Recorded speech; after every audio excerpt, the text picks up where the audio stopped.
Morning everyone, student. Today you will learn the compounds of carbons.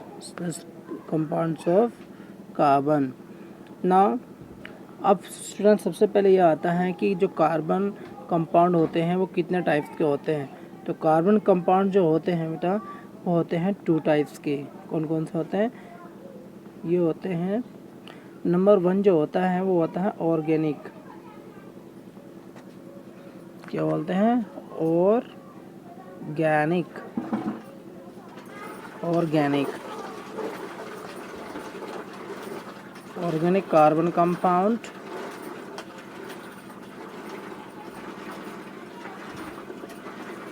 Carbon compounds. बेटा दूसरा होता है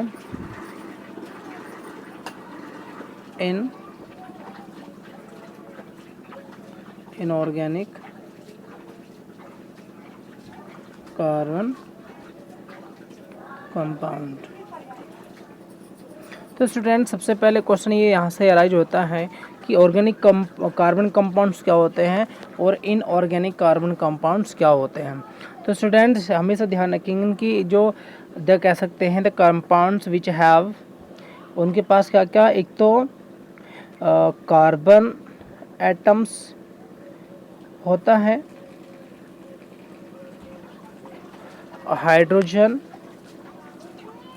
hydrogen और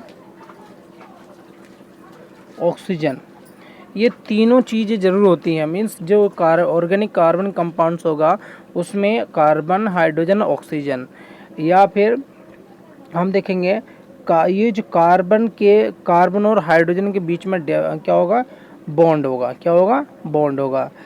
तो अब इसके एग्जांपल में हम अगर बात करें, जैसे कि हमने ले लिया बेटा CH4 C2H6, या फिर ले लिया CH3OH, जैसे मीथेन, एथेन और मेथिल अल्कोहल। तो बात समझ में आ गई। ऑर्गेनिक कार्बन कंपाउंड्स होते हैं उनमें 3 एलिमेंट्स जरूर होते हैं, कार्बन, हाइड्रोजन और ऑक्सीजन, और उसमें कार्बन और हाइड्रोजन के बीच में क्या है? बॉन्ड ज़रूर मिलता है। ओके, और जैसे एग्जांपल है मीथेन है, एथेन है और मेथिल अल्कोहल है।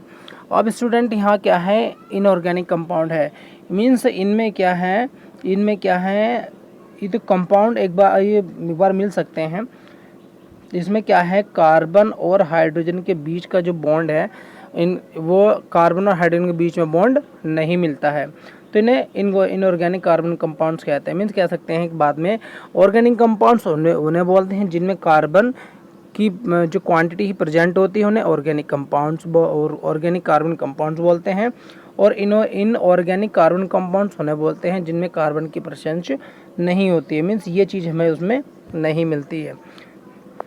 स्टूडेंट या देखेंगे, जैसे कि एग्जांपल में अगर हम बात करें, मैंने कहा कि कार्बन और हाइड्रोजन के बीच में जब बॉन्ड होगा तभी वो कार्बनिक कंपाउंड होगा। अगर कार्बन और हाइड्रोजन के बीच में बॉन्ड नहीं होगा तो वो इनऑर्गेनिक कंपाउंड होगा।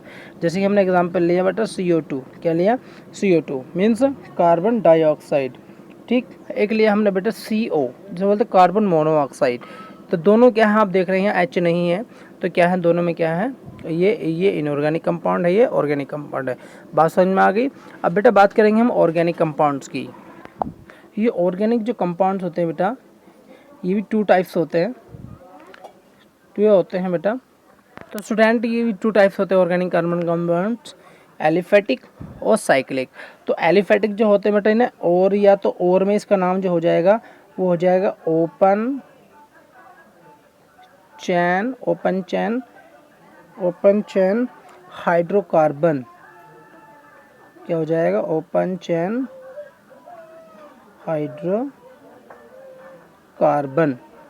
और ये हो जाएगा बेटा, दूसरा नाम इसका है, क्या हो जाएगा? क्लोज्ड चैन।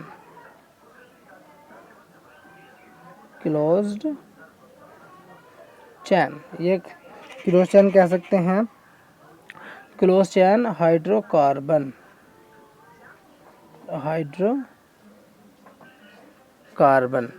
तो ध्यान रखेंगे इतनी चीज़ें। अब स्टूडेंट जैसे कि हमने एक पेपर कंप्लीट हो गया, तो यहाँ पे लिया है एलिफेटिक और ओपन चैन हाइड्रोकार्बन। तो बेटा ये जो होते हैं बेटा, ये भी 2 टाइप्स होते हैं। एक तो होता है सैचुरेटेड। क्या होता है? सैचुरेटेड। एक होता है अनसैचुरेटेड।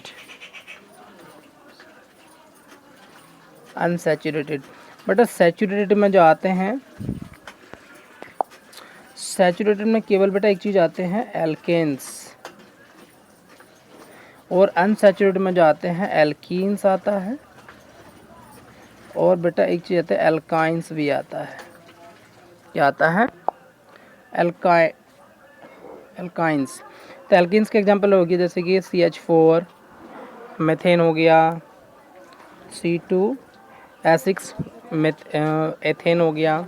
एल्कीन्स का जैसे कि इसे का एग्जांपल ले लें, C2H4 एथीन हो गया, C3H6 ये क्या होता गया, प्रोपीन हो गया, जैसे क्या हो गया C2H2 एथाइन हो गया, और दूसरा हो गया ले लें C3 और H3 ये हो गया बेटा एथाइन, ये प्रोपाइन हो गया। तो ये इस तरह से कंडीशन होती है एलिफेटिक की, तो ध्यान रखेंगे। और हम इन ऑर्गेनिक कंपाउंड्स के बारे में अब नेक्स्ट वीडियो में बता रहा हूँ, तो ज़रूर देखेंगे। दोनों को देखना बहुत ज़रूरी है।